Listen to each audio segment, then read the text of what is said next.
श्रीमद् भागवत गीता के एक और अध्याय में आपका स्वागत है। गांव के किनारे एक छोटा सा घर था जिसमें आरव रहता था। लोग उसे शांत स्वभाव का लड़का कहते थे, लेकिन सच्चाई ये थी कि उसने वक्त से बहुत कुछ सीख लिया था। बचपन में वो बहुत बोलता था, हर किसी से खुलकर बातें करता था, लेकिन धीरे धीरे उसने महसूस किया कि लोग हमेशा सुनने के लिए नहीं होते। कई बार वे सिर्फ इंतजार करते हैं कि आप कब चुप हों। एक दिन उसके दादाजी ने उससे कहा था, बेटा, इतना मत बोलो कि लोग तुम्हारे चुप होने का इंतजार करें। इतना बोलो कि तुम्हारे रुकने के बाद भी लोग तुम्हें फिर से सुनना चाहें। उस दिन के बाद आरव ने बोलने से ज्यादा समझने की कोशिश शुरू कर दी। समय बीतता गया, स्कूल खत्म हुआ, दोस्त बदले, रिश्ते बदले। आरव ने देखा कि कई लोग उसकी तारीफ करते थे, उसकी खूबियों पर तालियां बजाते थे, लेकिन जब वो मुश्किल में होता तो वही लोग धीरे धीरे दूर हो जाते। उसे समझ आ गया कि असली अपने वही होते हैं जो आपकी कमियों के साथ भी आपका साथ नहीं छोड़ते। एक बार उसके जिंदगी में एक ऐसा दोस्त आया जो हर वक्त उसके साथ रहता था। आरव ने उस दोस्त को बहुत अहमियत दी, लेकिन जैसे ही उस दोस्त को कोई और बेहतर साथ मिल गया, वो बदल गया। उस दिन आरव को एक कड़वा सच समझ आया। लोग अक्सर तब छोड़ते हैं जब उन्हें कोई और बेहतर विकल्प दिख जाता है। वो बहुत टूट गया था, लेकिन उसकी माँ ने उससे कहा, कभी उस इंसान को नजरअंदाज मत करना जो सच में तुम्हारी परवाह करता है, क्योंकि एक दिन ऐसा भी आता है जब इंसान पत्थर इकट्ठा करते करते एक हीरा खो देता है। उस दिन आरव ने अपने रिश्तों को नए नजरिए से देखना शुरू किया। उसने तय किया कि वो अब हर किसी पर आंख बंद करके भरोसा नहीं करेगा, लेकिन अच्छा होना भी नहीं छोड़ेगा। आरव को अकेले रहना अच्छा लगने लगा। पहले उसे लगता था कि अकेलापन दुख देता है, लेकिन धीरे धीरे उसने महसूस किया कि अकेले में बिताया गया समय उसे सबसे खास इंसान से मिलाता है, खुद से। वो घंटों बैठकर सोचता, अपने फैसलों पर विचार करता, अपनी गलतियों को समझता। एक दिन उसने खुद से पूछा, मैं दुखी क्यों हूं? जवाब बाहर नहीं, अंदर था। उसे समझ आया कि दुख लोगों से नहीं, उसकी सोच से आता है। अगर सोच बदल जाए तो दुख भी कम हो सकता है। उसने अपनी सोच बदलनी शुरू की। अब वो हर बात को दिल पर नहीं लेता था। अगर कोई उसे ठुकरा देता तो वो खुद से कहता, हर कोई मेरी कीमत नहीं समझ सकता। ये बात उसे मजबूत बनाती गई। आरव ने मेहनत को अपना साथी बना लिया। उसे पता था कि मेहनत वो चाबी है जो बंद दरवाजों को भी खोल सकती है। वो दिन रात अपने सपनों के लिए काम करने लगा। कई बार उसे असफलता मिली, लेकिन उसने रुकना नहीं सीखा। उसके दादाजी हमेशा कहते थे, अतीत को पकड़कर मत बैठो, वो जा चुका है। भविष्य की चिंता मत करो, वो अभी आया नहीं है। जो तुम्हारे पास है वो वर्तमान है, उसे जीना सीखो। आरव ने इस बात को अपने जीवन का हिस्सा बना लिया। धीरे धीरे उसने एक और बात सीखी, शांत रहना। पहले वो हर बात पर प्रतिक्रिया देता था, लेकिन अब वो समझ गया था कि शांत इंसान ही सबसे मजबूत होता है। मुश्किल समय में जब सब कुछ बिखरता हुआ लगता, तब भी वो खुद को संभाल लेता। एक बार उसकी जिंदगी में बहुत कठिन समय आया। काम नहीं चल रहा था, दोस्त दूर हो गए थे और उसे लगने लगा था कि वो अकेला है। लेकिन उसी समय उसने महसूस किया कि यही वक्त उसे मजबूत बना रहा है।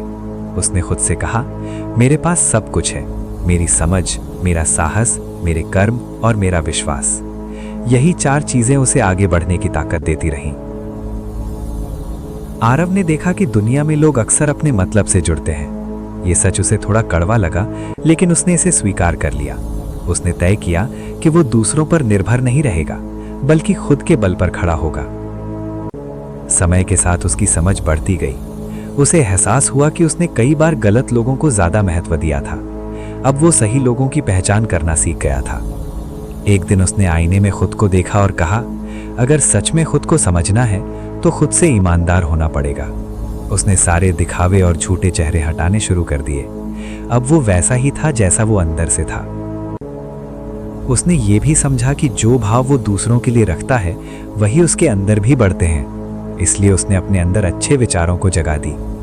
वो भगवान में विश्वास करता था, लेकिन अब उन्हें बाहर नहीं, अपने अंदर महसूस करना शुरू किया। जब वो खुश होता तो उनका धन्यवाद करता, और जब दुखी होता तो उन पर भरोसा रखता। धीरे धीरे उसकी जिंदगी बदलने लगी।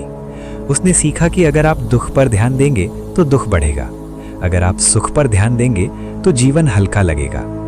एक दिन उसका एक पुराना दोस्त उससे मिला और बोला, तुम बदल गए हो। आरव मुस्कुराया और बोला, नहीं, मैं बदला नहीं हूं, मैं बस खुद को समझ गया हूं।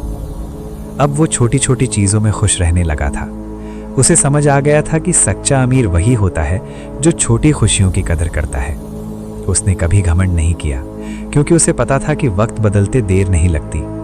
वो हमेशा उन लोगों की कदर करता था जो मुश्किल समय में उसके साथ खड़े रहे।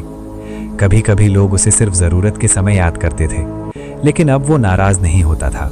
वो सोचता, शायद मैं उनके अंधेरे में रोशनी हूं। दुनिया क्या कहेगी, इस बात ने उसे कभी नहीं रोका। उसे पता था कि लोग कुछ समय बात करेंगे और फिर भूल जाएंगे। एक दिन बहुत मुश्किल समय आया। वो पूरी तरह टूट चुका था। उसे लगा था कि अब कोई उसके साथ नहीं है, लेकिन उसी वक्त उसे गहरी शांति महसूस हुई। उसे एहसास हुआ, जब इंसान सबसे ज्यादा अकेला होता है तब भगवान उसके सबसे करीब होते हैं। उस दिन के बाद उसने कभी हार नहीं मानी। वो मेहनत करता रहा, चाहे परिणाम देर से मिले। उसे विश्वास था कि एक दिन उसकी मेहनत जरूर रंग लाएगी। अब वो लोगों से यही कहता था, अच्छा बनो, लेकिन इतना भी नहीं कि लोग तुम्हारा फायदा उठाने लगे। रिश्तों में मैं नहीं, हम होना चाहिए। अगर कभी रास्ता नहीं दिखता तो वो खुद से कहता, मैं हूं ना, और आगे बढ़ जाता। उसने अपनी सरलता को कभी कमजोरी नहीं समझा। वो जानता था कि ये उसका संस्कार है, उसकी ताकत है। समय के साथ वो एक समझदार इंसान बन गया। उसने सीखा कि जीवन में जो कुछ भी है वो एक दिन यहीं रह जाएगा, इसलिए उसने अच्छे कर्म करने पर ध्यान दिया। उसकी मुस्कान अब उसकी पहचान बन गई थी। वो जानता था कि आंसू हमें पराया बना देते हैं, लेकिन मुस्कान परायों को भी अपना बना सकती है। जब भी जीवन में मुश्किलें आती, वो घबराता नहीं था। उसे याद था कि परीक्षा के समय शिक्षक भी शांत रहते हैं। प्यार के बारे में भी उसने बहुत कुछ सीखा था। उसे समझ आ गया था कि प्यार बहुत सुंदर होता है, लेकिन सही इंसान से। गलत इंसान के साथ वही प्यार बोझ बन जाता है। अब वो हर काम आज ही करने की कोशिश करता था, क्योंकि उसे पता था कि कल अक्सर सिर्फ एक बहाना होता है। उसका विश्वास अब दो चीजों पर था, भगवान पर और खुद पर। उसे पता था कि अगर भगवान पर भरोसा है तो डर कम हो जाएगा, और अगर खुद पर भरोसा है तो रास्ते खुद बन जाएंगे। दुनिया उसे समझे या ना समझे, अब उसे फर्क नहीं पड़ता था। उसने खुद को समझना सीख लिया था, और उसकी कहानी यही खत्म नहीं होती, क्योंकि वो आज भी चल रहा है, धीरे धीरे लेकिन लगातार। उसे पता है कि आज मुश्किल है, कल बेहतर होगा, और आने वाला समय जरूर सुनहरा होगा। और वो एक बात कभी नहीं भूलता, जब पूरी दुनिया साथ छोड़ दे तब भी एक शक्ति हमेशा साथ रहती है, जिसे हम परमात्मा कहते हैं। अगर आपको ये वीडियो अच्छा लगा तो प्लीज़ वीडियो को लाइक करें एंड चैनल को सब्सक्राइब करें। धन्यवाद।